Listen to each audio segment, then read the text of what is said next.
Ladies and gentlemen, we are no longer in the age of word of mouth. Sabi nga, nung unang panahon, flyers. Pupunta ka pa sa White House, magpapaprint ka. Ay, may umabot pa ba sa White House dito? Sorry. Meron pa. Mga kabracket ko to.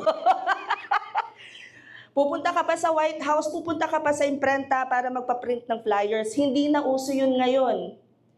We are actually in the era of shares, reels, and hashtags. Bakit nga ba importante ang social media para sa mga MSMEs? Promotion, what else?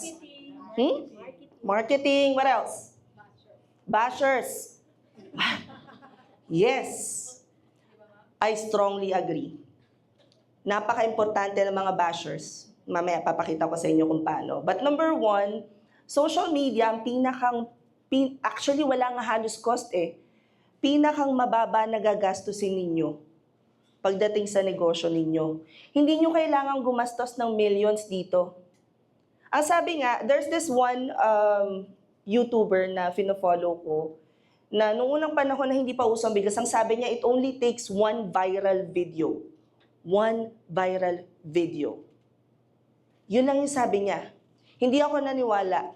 Sabi ko, syempre kailangan marami kang di ba, followers and all. Until I got my very first 7 million views, wala na, dire-diretso na yun siya.